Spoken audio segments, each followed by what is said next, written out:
but I very rarely give myself permission to be happy, right? Like within the business. Like, yeah, I'm very happy with my family and my home life, but with my business, I very rarely give myself permission to be happy or be satisfied where things are.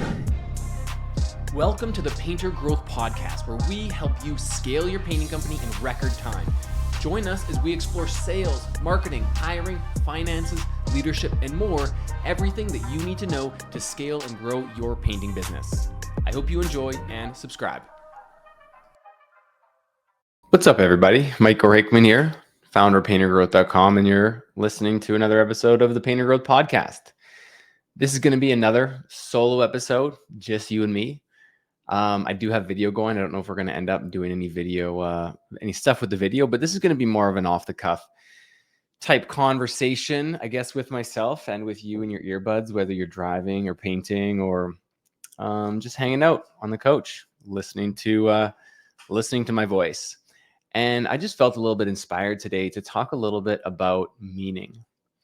So what do I mean by that? Haha.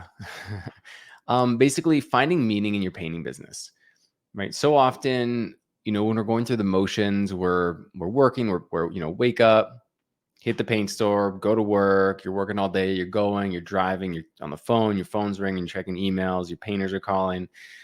You get home at the end of the day, for a little bit of time with your family, and you realize that, you're checking your phone more than you're actually with your family, right? Or you're thinking about a problem that happened earlier today, or you're stressing about this big problem that's coming up, or this big customer that just canceled their projects. You're no longer going to be able to rely on this income coming in.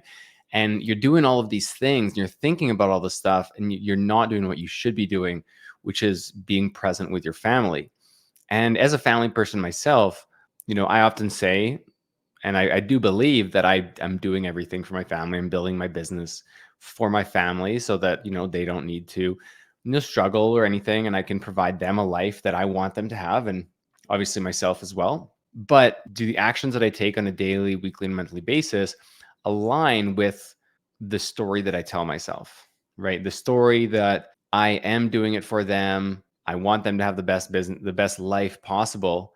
And are the actions that I'm taking line up with how I perceive my actions, the perception that my actions are having on others, right? So if my wife, for example, sees that I'm gone all day, and then I come home, I'm home from like 6 to 8, have a quick dinner, put the kids to bed, and then I'm, on my phone half the time, and then I don't even, spend time with her in the evening. I'm back on my computer, or I'm writing estimates, or I'm whatever, replying to texts or emails, and I'm not even with her in the time that I have for her, right? That should be outside of work, right? Am I really acting with integrity, doing what I'm saying I should be doing, and living the type of life and being the type of person that I want to be? And I think oftentimes, myself included, I don't, right? I'll be with my kids. I have young kids. I have a 2.5-year-old and a 4.5-year-old, and I'll be with them, but I'll be on my phone, right? And like, what type of message does that send to them? But also, if I'm working, 40, 50, 60 hours a week for them, and then when it comes to the time that I have set aside to actually spend with them, if I'm not actually spending that time with them, what am I doing? Right? I'm just lying. I'm lying to myself. I'm lying to my family. So how do we get out of this cycle, right? How do we actually set up our business so that it can better serve us? And then also be present when we do set aside this time to be with our family. And I think a lot of it comes down to, in general, as entrepreneurs, we don't often write down our vision, write down the meaning of and purpose of why we have our business. A lot of people, a lot of entrepreneurs, a lot of tradespeople get into business because, they lost their job. And it's kind of like the last resort is, hey, I'm going to start my business because I don't have a job and I can get a few side projects. And then those side projects kind of add up. And now I have a bunch of work. So I need to bring on a couple of painters or a couple of subs. And now I have, too much work. So I just keep growing. And it kind of went from side hustle out of requirement, not out of choice. So that's one way people get into business. But the other is, I want to build a business as big as I can, right? Hey, what's your goal? I want to do $1 million this year. Okay, why do you want to do $1 million this year? Oh, because that's a nice round number and it'd feel really good to do $1 million. Okay. So like, would you rather do $1 million and make 200 grand profit working 60 hours a week? Or would you rather do 500K, make $200,000 profit and work 30 hours a week? Right. So ask yourself, like, out of the goals that you set, is it a vanity number? Is it just a vanity goal that you're setting? It's like, I want to do $1 million to say that I run $1 million business. Or is there some deeper meaning behind it that's actually important and meaningful to you? So I think the first thing that we need to do before deciding on what actions we need to take in our lives is figure out what our goal is and where we want our business to eventually be and how our business can serve our lives. So if I think about, myself, what do I want to do for my family and my business? So I want to be able to have, I have breakfast with my family every morning and I have dinner with my family every evening. I work from about 9 until 4. And so I need to make sure that I am being diligent of actually working between 9 and 4 so that I don't feel the need to be on my phone when I'm around my kids or replying to email or running to the office or whatever. So I'm not super good at that. I try to be good at that. I'm working on it, but I could be a lot better. And then if there's any other work, that needs to be done, I can schedule it for the evening after I put the kids to bed. Not always great habit to do, but if you can be really, really effective during the day, a lot of the time you shouldn't have, that evening work to do. So what is your goal? Like, what do you want your business to do? How much time do you truly want to work? How much money monthly do you want your business to generate for you? So how much money, how much time, and what does your work-life balance look like, right? What are the tasks that you're actually doing in your business? And are you happy doing those tasks? Right? Do we want to be painter? Do we want to run production? Do we want to do sales? Do we want to do marketing? Do we want to do none of those things? Right? Jesse, one of our coaches, he recently promoted his production manager to full-blown CEO. And he does a weekly meeting with his CEO. It's either weekly or monthly, actually, where he runs his business and takes him an hour a week. And he's set up the compensation structure so that the CEO is bought in and he gets a percentage of profit. And so he's incredibly motivated to work and build the business, but Jesse is hands off and also still generating, 60 to 70% of the profits. So we can't get there unless we know what our business plan is and what our ultimate objectives are. And it shouldn't be revenue. It should be based around profit and how much do you want to work. So if you enjoy running production and doing sales, but you don't want to paint, right? So you're okay doing those things and you want to make, 250K, that's going to be a lot different of a path than if you don't want to do production, you'll hold on to sales and you want to make 250K profit, right? That means you now need to build the business to an even higher level to make up for that production manager. So that production manager might be an extra, $80,000 a year. So out of 80,000, that gross margin is going to be 160. So we need to produce an extra 160 just to pay for this production manager. So if our previous goal was 500, now we're looking at 660. Probably a little bit more because you'll need a vehicle. So, you do the math and figure out what the business plan looks like from there. So I always like to look at that and, like, in 3 years, what do I want my business to look like? How much time am I spending with my family? How much money am I making? How much am I working? What are the projects I'm working on? What does my business look like? And kind of build that progressive goal plan between now and 3 years. And another thing that I've recently come to terms with is I always think about my business in, like, future tense, right? Not really allowing myself to be happy with where my business currently is, even though I've back in my painting business as well as in this business, I've seen a lot of growth, and we're breaking revenue records, not every month, but like we've growing quite significantly year over year at least. And we have a great team here, and we have awesome clients, and for the most part, things are going pretty good. But I very rarely give myself permission to be happy, right? Like within the business. Like, yeah, I'm very happy with my family and my home life, but with my business, I very rarely give myself permission to be happy or be satisfied with where things are. And if you've been on any one of my webinars before, I call this the entrepreneur's curse, where basically I live, like, whenever I think about work, I live with like a constant state of disappointment or like unrest within myself. Like, this could be better. And I'm really hard on myself when it comes to that. And maybe that's a trait of a good entrepreneur, is like that constant feeling of unrest and dissatisfaction with your own business. But I'm always feeling like I should be doing more. I should be making more. The business should be smoother. I shouldn't have this unhappy customer. Like this system should be fixed. And it's it's tough because it's constant, and I've had to work on that and done a lot of reading around that, and I'm becoming better at being more okay with the journey, right? As long as I see that kind of medium term, long term progress moving in the right direction, I'm becoming more okay with the journey, because I've realized as I've hit different milestones in my business, you hit 100K or hit a 10K month, and you hit a 20K month and a 50K month and a 100K month. And, back when I was just starting, the concept of doing $100,000 in a month was like unheard of. I'm like, man, if I could do $100,000 in a month, that'd be the craziest thing ever. Like my business would be amazing, right? I would never, never yearn for anything ever again. And then, then a few months or a year later, I hit $100,000 in a month, and it's like, oh, that's it. That wasn't that crazy. And I still don't have that much money. So, the goalposts change, and there's never going to be that time where I hit a milestone in my business and I'm just genuinely happy. So I have to be better at being happy with progress, right? We say a lot internally with our clients, we say progress over perfection, and that's, really important when it comes to taking action. But in business, as long as you're seeing progress and you're seeing your business move in the right direction, and deep down, that you're doing everything that you can be to make it move in the right direction, then you should give yourself permission to be happy, because ultimately you as a human are how does the phrase go? It's like you are a culmination of the actions that you take, or something like that. That's not at all how the phrase goes, but it's like all of the actions that you take really define who you are.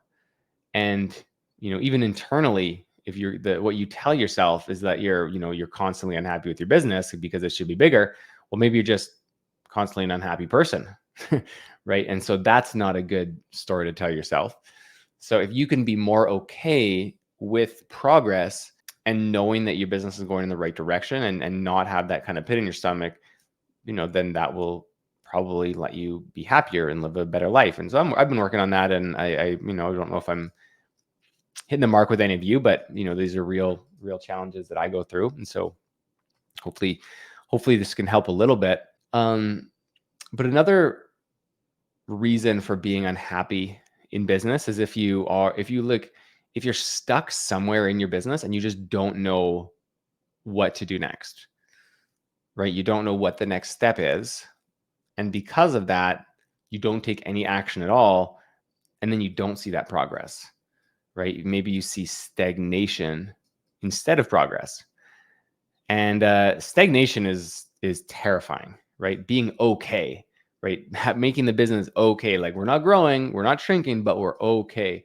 Like, that is the worst place to be, in my opinion, because being comfortable like that just leads to apathy. That's the word I was looking for, right? Becoming apathetic, and just nobody wants to be apathetic in business or in life. You want to continue moving forward and thinking bigger and doing better for you, your life, your family, your community. And apathy, mediocrity is is terrifying, at least to me. I hope it is to you as well. And so if you don't know what to do and you are just feeling like you're constantly mediocre in your life and your business and your goals, then figure out what you're missing. Is it that you don't know how? Is it you don't have buy-in? Is it you don't know what the next step needs to be? Do you not have the right tools? Is it a specific business thing? Do you not know how to get enough leads or close enough sales or hire painters or lead a team or bring on a production manager, or even figure out what your biggest challenge is? And if so, then you should just reach out and let me know. I'll put my email below in this podcast, my personal email, and you can shoot me an email if you have any questions or are struggling with any of this stuff. And I promise I'll email you back. But basically, yeah, if any of that, if you're tired of being mediocre, then, send me an email and see with kind of your story, and we'll see what I can think about. I'm not a psychiatrist or a psychologist or anything like that, just a ex-painter turned business coach with podcasts now. So if I can provide some valuable, reply to you, then I'll be happy to help in any way that I could. So we've talked about goal setting, right? finding your purpose and how that can impact your family life. I think we'll probably end here just on a couple of minutes, just talking about family life, right? Family is really important to me. I mean, I make all my decisions based on my family, and I try to do everything in their best interest. But that's not always how it ends up being, right? A lot of the time, they just want me to be home or me to be present. But it's hard when you're working all the time. You're building a business. I mean, I'm fortunate that my business, I'm able to run from home, and I'm home, most of the time, except for when I'm traveling and stuff. But I am fortunate enough on that side of things. But the downside of that is that it becomes difficult to create uh, a barrier between work and home life, right? It's easy for me to be on my phone while I'm with my family. So one little trick that I did is that I set up a do not disturb mode on my phone. So I have an Apple iPhone, and you can actually set up a focus mode. So if you go into like this pull down screen, you can hold down on this focus button, and it'll open up all these different modes. You press on like the three dots, and you can hit the settings, and the settings will bring you to this do not disturb mode like this. And then from there, you can set a schedule. So right near the bottom, there's this add a schedule. And so what I did is I set up a do not disturb mode from 4:30 till 7:30. So from 4:30 to 7:30, I can't get any phone calls. I can't get any texts. I won't get any notifications at all. And my home screen is actually black. So if I go to touch my home screen during that time period from 4:30 till 7:30, I won't see my regular like display wallpaper of my kids. It'll just show a completely black screen. And so this is my regular one of my kids, if anyone's watching. It's pretty cute. Um, so what that does is that gives my brain that cue that like, oh, I picked up my phone and it's black. Even when I turned it on, that means that I'm not supposed to be looking at it right now, right? It gives me that one more prompt, in addition to not having any notifications that I shouldn't be working right now, right? And then I thought that's where I was going to end, but I'm going to talk quickly about morning routines, because morning routines are really important. And we had one of our clients that came to our mastermind a couple weeks ago in Phoenix, who we were talking about morning routines, and he's since changed his morning routine from what he was doing before to what I recommend, and he's seen like crazy improvements in his life and his reactivity to his business. So basically, first thing in the morning, what he would do, and what a lot of us do, and it's a bad habit, is you wake up in the morning and you check your phone. You check your messages, check your email, check your Facebook, check your Instagram, check your whatever else, Twitter, X. And basically you're looking for good things, and you're looking for bad things. You're looking for leads or sales or book jobs or good news, but you're also looking for bad news, because you're going to come across bad news. Oh, you got an email from an angry client. You got a text message from a painter who quit. You got a whatever, you got a this, that, and another thing, right? And then waking up and immediately being confronted and bombarded by all of that negative stimuli is such a bad way to start your day. So what I highly recommend you doing instead is don't start your day in a reactive mode by checking your phone immediately. If possible, put your phone in your office. If you use your phone for an alarm clock, then like put it away from your bed so it's not right beside your bed. And try not to check your phone for the first 30 minutes of waking up. I know it's really, really hard to do, but if you can just start your morning routine, right? Get up, brush your teeth, get dressed, go downstairs, start making breakfast, have a coffee, and like you're not allowed to check your phone until after you finish having breakfast. You're going to see how freeing that feels. Right? It feels wonderful to like wake up and have control of your morning. And so what John, my client, is doing now is he's actually reading for 30 minutes every morning, and he's falling in love with books again, which is, awesome for him. I like to wake up and I like to work out before I check my phone. But he's reading, I'm working out, I'm doing these things before I check my phone. And it allows us to kind of just start our day, program our minds, and be in a proactive mindset, doing something for us rather than reacting to whatever we see on our phone.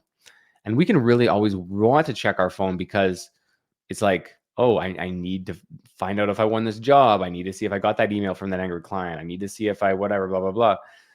But giving yourself 30 minutes from the time you wake up to when you check your phone is not going to harm anything. The only thing it's going to do is good for your mental health, right? And that will put you in a more present spot for your, to have that morning routine with your spouse, with your kids, and not already thinking about the day that's coming up that you're going to be having. So even if that means you have to set another alarm for yourself, so like you set one at 6 when you wake up, and then you set another alarm at 6:30 when you're allowed to check your phone, right? Whatever you need to do, whatever stimulus you need to do and input, in terms of an automation, or otherwise in your phone to make sure that you follow this habit is what I would recommend trying to do.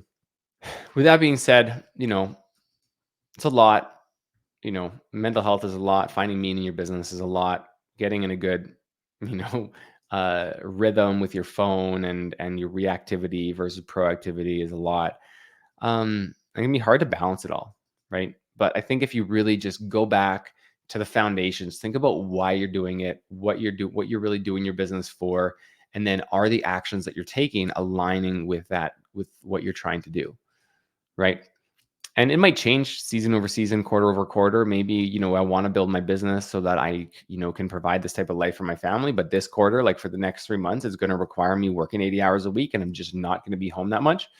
Then that's fine, as long as you set a time period on it and an outcome goal, right? Once I do this for 90 days and I get my business to this revenue level and I'm able to bring on this painter or this production manager or this sales associate, and I can bring my time back from there. Like, as long as you're being diligent with that, with your progress and communicating that with your family, right? Then you are being a good custodian of their life. But if you're just doing that and you're not communicating and you're working as hard as you can every single day and you're not making any progress, then you're either working on the wrong thing, right? Or that's just who you are. And you just need to come to terms with that and change your goals to not be disingenuous. So, yeah, wasn't sure how this episode, this little solo rant was going to turn out. Hope it was valuable. If it was and you enjoyed it, then please give me a 5-star on Spotify or Apple. That's really the only way that our podcast gets out, other than our social media posts. But if you can give that, give our podcast a 5-star on Instagram, or sorry, on Spotify or Apple Podcasts, I would super appreciate that. If you're watching this on YouTube, give us a thumbs up, give it a share. Appreciate you all. Thank you for listening, and I hope you have a wonderful day. Peace. Thanks for listening to the Painter Growth Podcast. If you want to grow your painting business, go to www.paintergrowth.com or click on the top link in the description. Talk soon.